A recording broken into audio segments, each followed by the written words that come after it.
Hi, everybody. Erica from In the Company of Cards back again. Um, just wanted to make a couple of announcements and then look at a couple of issues. So, listen, thank you for being here. If you are uh, new here, welcome. If you have been here for a while, thank you so much for coming back. I appreciate all of the likes, the shares, the subscribes. We are actually, listen to this, 100 and wait, let me look. We are, uh, yeah, about 175 people away from 30,000. That's crazy.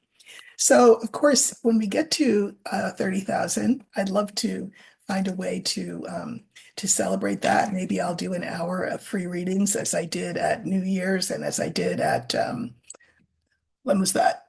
Halloween. So, let's see if we can get me to 30,000 and then maybe we'll do an hour of free readings, live hour.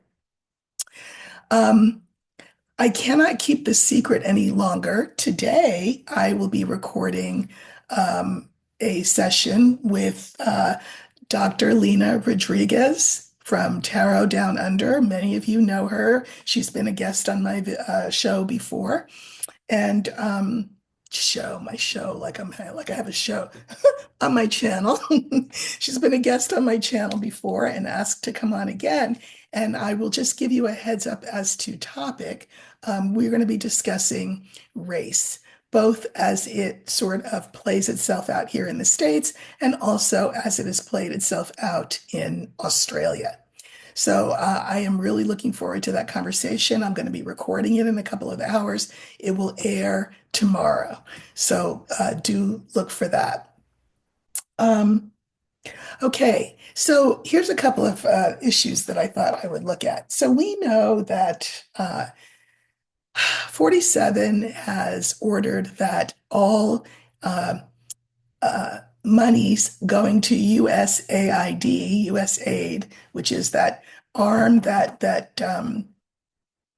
helps people overseas, right? Who are sick, who are starving, who are suffering, and he's cut that out, and so the lower courts have ordered that that money be reinstated for the time being, anyway. Uh, 47 didn't like that, so he had an emergency plea made to the Supreme Court. John Roberts, who is the chief of the Supreme Court, Chief Justice of the Supreme Court, is in charge of such emergency petitions. And he granted 47's petition, sort of. What he said was, okay, you know how the lower court said that you have to release that money by midnight? You don't have to release that money by midnight. This would have been midnight that we just had. Um, Instead, I'm going to give the rest of the court an opportunity to uh, read everything, read up on the case, and then the court will make a decision about USAID. Now, remember, USAID is funding that the Congress has approved. So, I mean, is it legal? The Supreme Court will look at for 47 to just say, yeah, nah, pass on that. Let them starve. Let them die. Let diseases which are kept in check now be untreated so that then they get to proliferate and create their sort of uh, virus, their antibiotic resistant forms so that really then we can't cure them. So yeah, go ahead with that. So we want to know, I want to know, what will the Supreme Court decide? They could do it two ways. Um, they could sort of kick the can down the road a little bit, which I mean is not the best idea because every hour people will die. Every hour people will suffer. But, that court being what it is, they could kick it down the can, or they could issue a sort of an unequivocal decision saying that the money should or should not be released. So I just want to know, what will the court do? Remember, Roberts has said the money does not need to be released, um, just for a little bit of time. This whole thing is expedited as it is, but just long enough for the court to read up on the whole thing and then come to a decision. So we're going to use the tower because that's my card for the Supreme Court. What will the Supreme Court decide ultimately about the money already allocated by Congress, that 47 has cut off to USAID? Okay, so we're looking for the tower.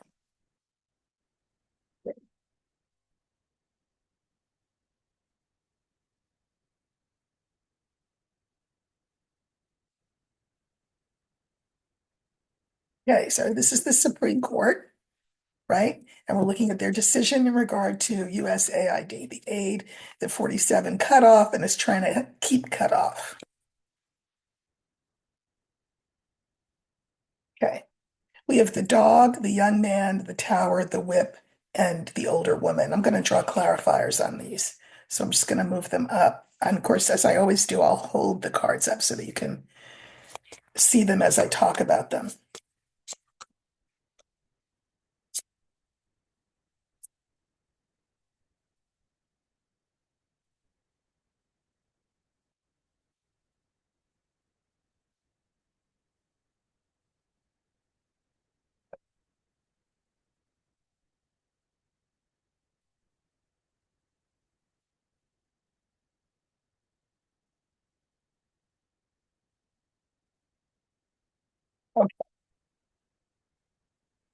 Now, again, I'm reading cards. Maybe I'm right, maybe I'm wrong. The energy can shift, but this is what I see coming up.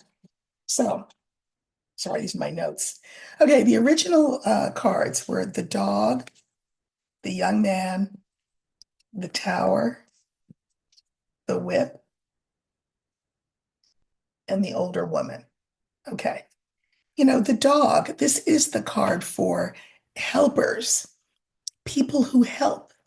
Um, which is what that money is meant to do. It's the United States using soft power, that's what they call it, to gain influence, win friends, and influence people, and save lives, for God's sakes. So that's this card. What was the next one? Here we've got this bully boy, screw all that. Let them eat cake. They don't have cake to eat. So let them eat air and die. It's aggressive, it's hostile, it's thoughtless, impetuous. Here's the court. And then we have the whip and we have the woman. I think this is going to be quite a conversation on the court. There will be arguments back and forth about this, with the women, I think, siding with the fact that the aid should be given. And I'm going to even include our sometimes friend, but not always, Amy Coney Barrett, among the women. Okay, so here we have this card again. This is our first card, and this is, the help that the aid gives, right? And the clarifiers for that: the cross, the coffin, the sun. It is, in other words, abundantly clear that ending this aid already has caused pain and death. It's abundantly clear. So here's, this bully boy, tough guy, 47, Musk, considering the poor of the world parasites, kind of like he considers the working class of this country to be parasitical. But anyway, that's that. Clarifiers for this are the garden, the birds, and the heart. You know, this is that attitude, right? But Americans are not ideal. Let me just say. But I would still like to think that we have some compassion. If not for the poor among us or the poor around the world, how about for the farmers who get paid for the crops that are harvested and then sent abroad to feed people who are starving? How about those farmers, huh? Because if they don't get those subsidies, they can't buy seeds, they can't buy equipment, all of the things that they cannot do if they don't have money. And I'm talking about American farmers. Um, I think that there's been a lot of organizing and conversation around this. Remember, this is talk and buzz and all of that. And then we have the heart. Are we a heartless bunch? I hope not. I mean, the government is, and somebody voted the government in, so some people are, but I would hope that the court would not be. So now we have the court clarifiers, the key, the older man, and the bouquet. You know what? I'm going to let this not be 47, and I'm going to let this card be John Roberts, who, again, is not a good guy. I mean, he's right up there with Alito and Thomas, in my opinion. We all thought that, we could count on him to be interested in maintaining the at least impression of integrity on the court. We see that that's apparently not a thing that he is that interested in or is interested in as she should be. But I'm going to let that stand for him. So here's the court. The key, the answer. I think that he could be a swing vote in restoring this aid. That's what I think. Now, but we have more cards. There will be lots of arguments. All the Trumpers on the court, minus Amy Coney Barrett, I really do think, are going to say, yeah, no, we don't need to be giving all that money to them, and they should be paying us for that aid, or whatever stupid thing they'll come up with. There's a lot of arguments. The clarifiers for this are the book, the snake, and the child. That those who are on the wrong side of the argument are incredibly short-sighted as to the consequence of not restoring this aid. I'm saying short-sighted because remember, the book is about things that we don't know, things that we can't see. Some of us can see the consequences of denying this aid, but I think that there are those on the court who are like blindfolded and they can't see because they don't want to see all of the problems that will come up, the new problems that will arise from not granting this aid. And then the final card in our original line of five is the older woman, and we have the bear, the stork, and the moon. I think the women on the court, and I'm going to say plus Roberts, please God, plus Roberts, are going to overpower the minority. And then to whatever extent it's salvageable, because meanwhile, the money has been stopped while they're deciding. But to whatever extent is possible, will salvage the reputation of the US as uh, a caring, concerned entity in the world. Um, their reputation as, I can mirror this with the first card, a helper, a helping state. Um, I mean, really, the money was appropriated by Congress. So it's not for 47 to cut that off. Um, but I actually think that that Roberts was probably wise to say it would be too cumbersome to get the wheels going again since you stopped the wheels, 47. So let's figure this out. Let's make a decision once and for all. And I really think that the women on the court plus plus Roberts will vote to reinstate the aid. I don't know what that means for the aid in moving forward, in years to come, as long as this administration is in power, which I don't think it'll be years, but anyway. Um, but I think for now, the funds will be reinstated. Let us all turn our energy towards that happening because everything that happens begins first with a thought. So please let us all turn our thoughts to the restoration of those funds because it's obscene. As so much of what's going on is, right? Okay, so that's what I see with that. Um, I looked at a question yesterday, which was on the budget and whether there would be a government shutdown. Uh, and I want to look again, and I'll tell you why. The Democrats have, if they choose to accept it, an opportunity. And as I read something in the Bulwark, and the way that they phrased it was, they have an opportunity to burn it all down. In other words, remember I said it was all lovely the way that Rachel Maddow and company um,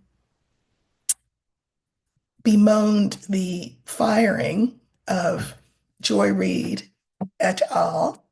But talk is cheap. And if you don't put your money where your mouth is, if you don't have your body follow your mouth, doesn't mean much. It really doesn't. Thoughts and prayers, as one of my viewers said. That's what that is. In the end, thoughts and prayers. The Democrats, as you know, and I am one, um, at least on paper, have a messaging problem. Uh,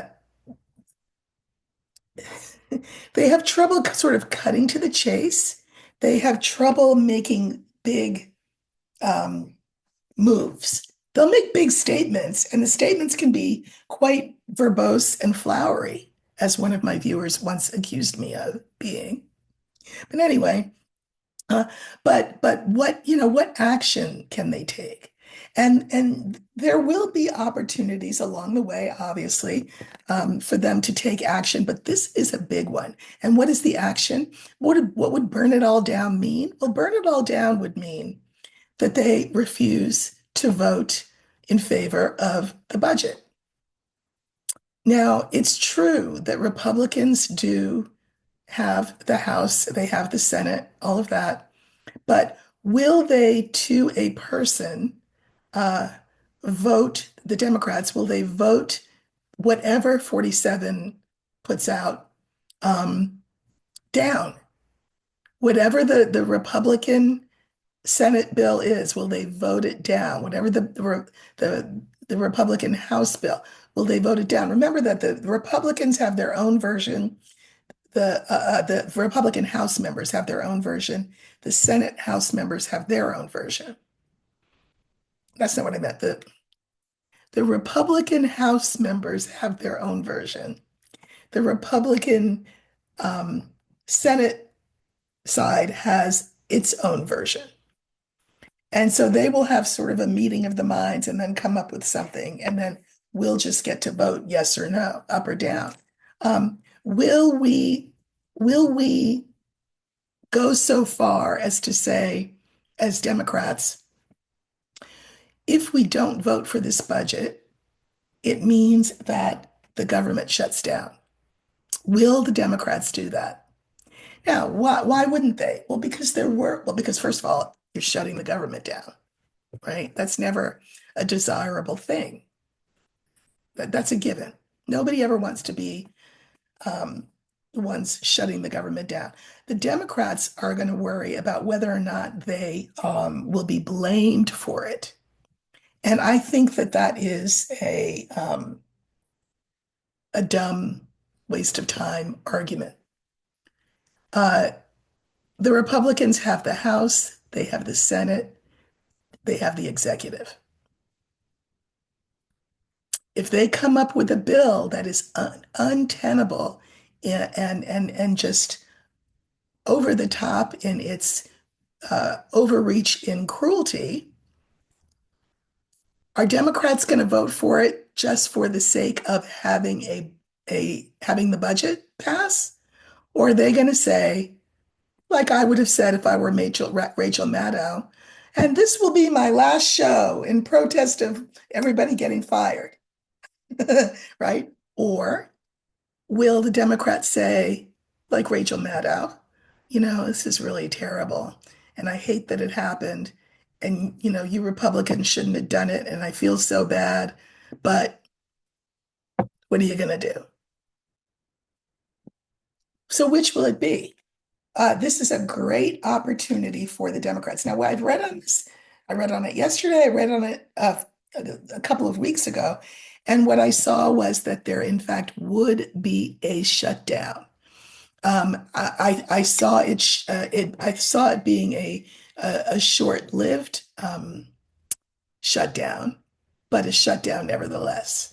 And actions speak volumes over words, and I'm a word person. But I am suggesting that this action would not be a bad thing. Okay, so what will the Democrats decide about this budget? I think what I'm going to do is,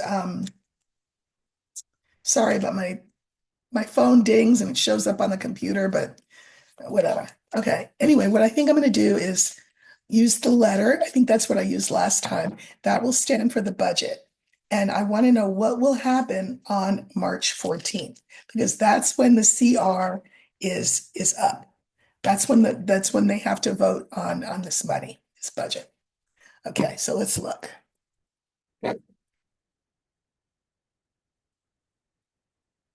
So we're looking for the letter, and that will stand for the budget.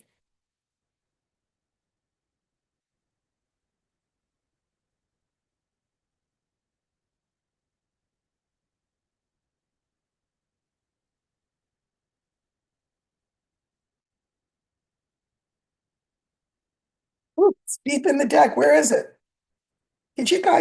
Oh, I passed it. Sorry. It's that dinging and I don't want to take the time to turn it off. I'm not usually as popular. Okay, sorry. Here we go. It's like the third card up. Okay. And I'm just putting cards that come before it, cards that come after it. Okay. Hold on, because this is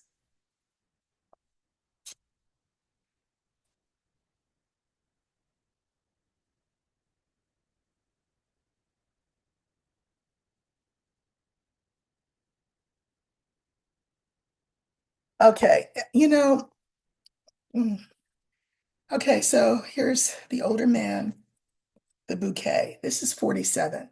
This is the budget, the Republican budget. Not that he cares, because he's out there, playing golf and sleeping and getting infusions in his hand. But anyway, his budget. Uh, it would be a gift to him to get it passed. Uh, the tree and then the cross. So here's what I think. So here's 47. No president wants to have a shutdown on their watch. So it would be a gift for him for some Republican version to pass. Here is the budget. It will take a while. So I do think there will be a short shutdown. It won't be passed on the first vote, second vote, maybe not the third vote, but it will pass and there will be pain. Okay, and then I drew clarifiers on the last three cards. So here's the budget again, the key, the ring, the rider. Yeah, so this is the budget. And this is the Republicans saying, no, the most important thing is that there be no discontinuity. Like we had the CR to get us over the hump when the last budget was over. We need the wheels to keep turning, even though half the wheels have been taken off the cars because of all these cuts and firings and stuff. But anyway, Democrats will say we don't want to be blamed for having the government stop. So we wanted to continue to keep going, to keep going, to keep going, to keep going. So we're going to play nice. That's the message. Stupid choice, in my opinion, but I'm just a card reader. I'm not in the government. Here we have this tree. And this is, again, I think there will be some sort of pro forma showing of resistance, which is why it may not be passed on the first go round, or the second or the third. Um, but ultimately, this card is in, and that's accepting. It will be thrust upon us, this budget, um, which is, uh, hmm, there may have to be some small concessions. There may have to be some small concessions on the part of the Republicans in order to get that budget to pass. But I mean, if they're talking about 880, however many billion probably in Medicaid cuts. So then they say, okay, not 880 billion, it'll just be 800. That's still too much. So the concession, I think, will be small, and everybody will just go along to get along. Again, the political class is the political class, no matter which party you're talking about. Okay, and then we have this pain card. There will be pain.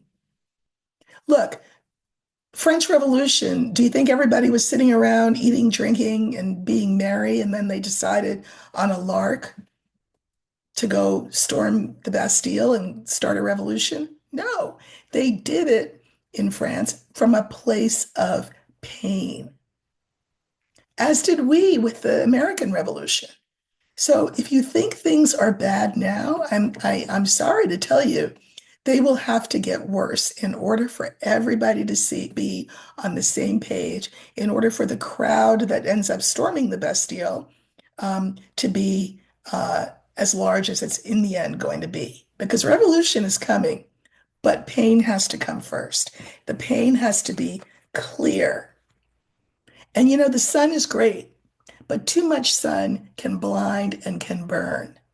So once everybody's burned um, with the pain of what these cuts will cause, that's when things will start to change. So therefore, in terms of this budget, narcissistic 47 gets to move forward. And how do I know that he gets to move forward? Because not only does this line say it, I can take this last card and mirror it with the first card in our original line of five. Here he is again. His budget will go ahead. So much for that fleeting hope that the Democrats would play the one card that they have and show the public that they're serious. They're afraid of him, and they're afraid of a public that voted for him. So they'll find out, just like everybody else will find out. This is not a good move. Okay, speaking of not a good move, let's look at Marco Rubio. So now Marco Rubio, as you know, is the Secretary of State. This is the guy who couldn't, remember that debate where he grabbed that water glass, furtively grabbed, no, it was a water bottle, grabbed the water bottle, drank it really quick and put the thing back. Listen, if you're thirsty, your mouth is dry, it feels like cotton, own it. Take the glass, take the bottle, say, excuse me, and drink your water. That's what I'm doing, drinking water and minding my business. That's what he should have done. But he made himself a laughing stock. He's also continued to make himself a laughing stock because now he is the Secretary of State for 47. I'll tell you what, I have never seen anybody look so uncomfortable considering that he's got this fancy new title. He looks miserable. I'm not saying he's a good guy, but I'm saying he looks miserable. And I would like to know, how is Marco Rubio feeling? I'm an empath and I'm a healer. I would like to see how Marco Rubio is feeling right now. Will he last? Will he last or will he resign? So I'm just going to look and see how he's feeling in his new position as Secretary of State. Okay. We're going to look for him. He's still kind of young. We'll let him be the young man.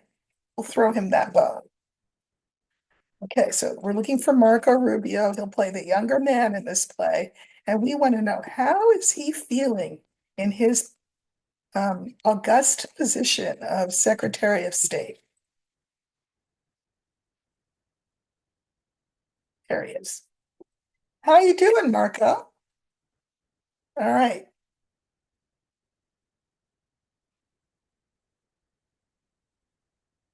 interesting.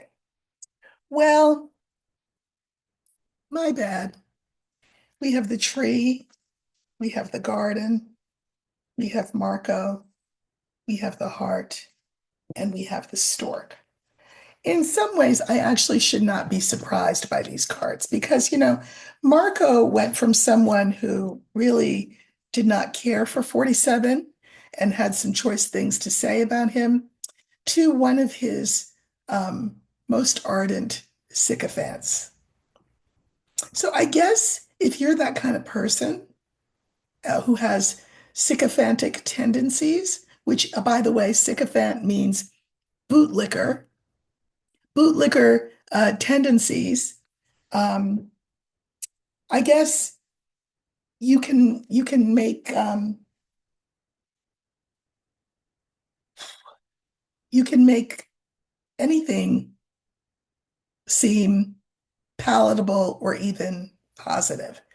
He's been waiting a long time to get this big moment in the sun, to play on this big stage. Remember, he wanted to be president, right? So he's been waiting a long time for this moment in the sun. Here he is. If he doesn't love what he's doing, he will learn to love it in time. And whatever 47 and Musk ask him to do, he will get better and better and better at it. He will practice in the mirror his resting face. You know, if you're Black, your mother may have said to you, if you were a teenager with an attitude, fix your face. And that meant cultivate a pleasant look of obedience and acceptance because my word is law. I think Marco will learn in time to fix his face so that he doesn't look so pained. And I think that as he fixes his face more and more, as he practices this in the mirror, his conscience, to the extent that he's had one in the first place, will shrink smaller and smaller and smaller, which will, of course, make it easier and easier and easier for him to fix his face and sit back and enjoy his position as 47's Secretary of State, ruining our reputation around the world. So there you go. Bought and paid for Marco Rubio. Entertainment purposes only, of course. Um,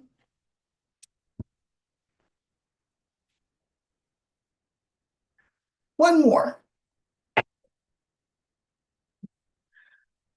So I watched the cabinet press opportunity where Elon Musk essentially held court and 47 pretty much slept. And I think 47, I think Musk spoke even longer than 47 did. And I will say that people around the room, the cabinet, they did look a little bit like hostages that you've seen in some of those old, videos where hostages are made to sort of sit there and say whatever the captors want them to say. But let's not get it twisted. Nobody was captive in that room. They all chose to be there. But they did look miserable. Uh, I would like to know if in the month of March, which, as I have said, is a very, very, very important month, I'm having a Sunday conversation with someone who has been with me before, and we will look at March. This is an astrologer, and we will look at March because it's an auspicious month, meaning an important month. I would like to know, in terms of it's an important month in terms of health for 47 and for Musk, but I also would like to look at March in terms of the bromance between Musk and Trump. As I've mentioned, and I think I mentioned in this in my last video, I mean, they seem to have established their division of labor. So Trump's job is to go around the Daytona track, to play golf, to say nasty things to governors, um, and to whatever. And Musk's job is to run the government. I thought I saw someone, I think it was the Bulwark, it might have not been, but said that they called, what did they say? They said that we have a head of state, and that would be Trump, and we have a head of government, and that would be Musk. And the way it plays out is that the head of state is essentially ceremonial, right? He waves, he says mean things, and he plays golf. That's 47. He's the ceremonial head of state, but that Musk is the head of government. Um, will this bromance last? Again, 47 is owned by Musk financially and maybe compromise, Um, so I don't think 47 loves the way things are going, but I don't know that he sees a way out. There are ways out. There are ways that he could get rid of Musk, but then what price would he pay? I'm sure that's the question that he asks himself. If he asks himself that, I think he's just sort of um, resigned to taking it, if you know what I mean. So I'm going to use the heart. Isn't that romantic? For the bromance and see what that's going to look like in the month of March, which is just a couple of days away.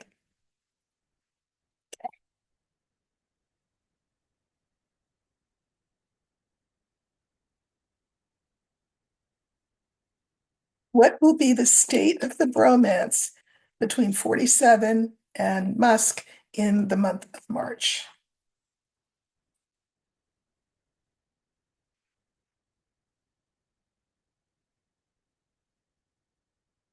We have fish, tower, heart, ring, and fox. And I'm going to pull clarifiers, I think, on ring and fox. So I'm just going to move these up, and I will talk about them, but I just want to pull cards. Well, let's pull cards on the heart as well.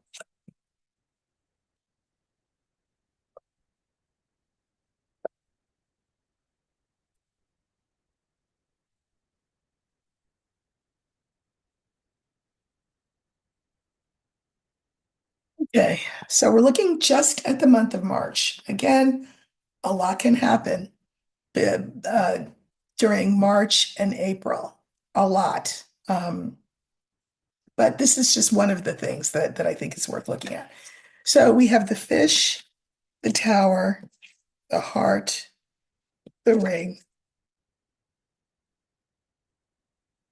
and the fox. So, again, as I mentioned, this is a marriage where money plays a central part. All of 47's relationships, of course, are transactional, and all of them transactional, meaning, um, you know, quid pro quo. You do this for me, I do this for you. And the common denominator in all of it is the amassing of money by 47. This is government. This is the bromance. It looks like in March, the bromance is still in effect, still going on. But interesting that the fox shows up at the end of the card. I mean, at the end of the line is the last card. Um, I think that I can mirror the fish and the fox. I think if 47 makes any kind of noise, they'll just throw more money at him. That's what I think. And I think it will still be 47 as head of state and Musk as head of government. We've got that continuity thing, and there's the government card. But I did pull clarifiers. So this is on the bromance itself. And these cards are really, really interesting because they don't seem, even though I think that the bromance continues, there's trouble in paradise. And we see it with the clarifiers for this card. We have the garden, the clouds, and the coffin. Increasingly, remember, I said people, the regular, average, run-of-the-mill American is going to be feeling more and more and more pain because of President Musk's initiatives. So, how will this affect the bromance? Well, people, of course, this is a garden, so farmers included, but people, everybody is going to start to say, including the MAGA people, wait a minute. Whoa, hold up. What's going on here? Because I know I voted for this, but I'm getting that. Like I didn't mean that my money should be taken out of my pocket. So wait a minute. So there's confusion. And you can imagine, I mean, if people who are all in MAGA, MAGA, MAGA, MAGA, MAGA, and then things are going against them, you would understand that their first reaction wouldn't be anger. It'll be confusion and depression. Also, not for nothing, 47 will become more depressed. Hasn't he looked depressed to you? He looks depressed to me. I think he will also become more confused and depressed. So, he, as goes 47, so goes the nation. That's the nation. This bromance will serve to cause both 47 and the nation, especially the Trumpers, confusion and depression. Okay. So here it is. This is the bromance continuing. We'll have the clarifiers, the stork, the woman, and the ship. I think that it looks like, again, 47 could be thrown more money to sweeten the pot for him, positive change, making him more yin, more passive, more receptive to keep the thing afloat, the bromance, to keep the bromance afloat. And then we have the fox. Clarifiers are the bear, the birds, and the whip.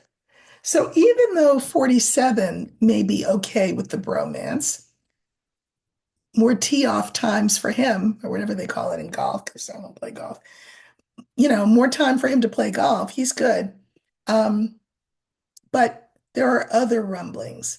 Because remember, you've got the Project 2025 people and you've got the Musk people, and then you've got the MAGA people. They all seem like they're on the same side, but they actually each have their own agendas, and their agendas are not always in sync. So this is all these so-called experts vying for power, arguing with each other because we've got that whip there. That's the cards for arguments, arguing over 47 and what to do about him, meeting over what to do about 47. And I think I did say yesterday that if 47 is not felled by illness, right, like a stroke or I don't know, bird flu, how about that? Um, or another attempt, if you know what I mean. He could be 25th Amendmented. And I think there'll be a lot of talk about that. So here we have this whip, and this is arguments about what to do about this bromance. Because, you know, Musk is sidelining a lot of people, including the GOP muckety mucks. Like he's messing stuff up for them so that now when they go into their districts, they get cursed out and shouted at. They're not fans of that. So, it's not just about whether 47 likes the bromance, it's about whether the Republicans are good with it. Or would they prefer to just get rid of Musk some kind of way and then have their way with 47, either through getting him to do what they want or to 47th Amendment him. And bottom line, it all comes down to money. So in March, the bromance will continue, but there will be rumblings in the Republican Party among the House and Senate members who are finding this bromance less and less appealing and will look for a way to extricate 47 from it or to jettison Musk out of it in some way. Musk may go a bridge too far as the constituents are concerned. And I think that's when you'll start to see what we have now are cracks in the bromance, but it is not falling apart yet. Marriages can last for years with fault lines running through them before they finally fall apart. This is what we've got there. We've got the fault lines, and that's something that's good, but this thing could go on for a little bit longer. So anyway, thank you, thank you, thank you for all your support. I love that you're leaving me tips in my tip jar. I think that's hysterical that there is such a thing. And I'm very, very, very grateful because, your support allows me to come here and do this work. And oh, this was funny. A viewer said to me, this was yesterday. Um, so this is on my video that I did yesterday. The person said, "You looked especially beautiful Monday." So, which tells me I did not look especially beautiful yesterday. But anyway, I appreciate all of your comments, whether it's on the color of my shirt or my sweater or my hair or my cards or my opinions. I appreciate all of the commentary that I get. And of course, if there's commentary I don't appreciate, bibbity bobbity boo, right? So it's all good. Please tomorrow do look for that video with Dr. Lena Rodriguez from Tarot Down Under. I'm really looking forward to that. We're going to be filming that in about an hour and a half, and I'll put it up tomorrow. And again, when I get to 30,000, I'll think about doing another hour of free readings. Okay, thank you so much, and have a great Thursday. Take care.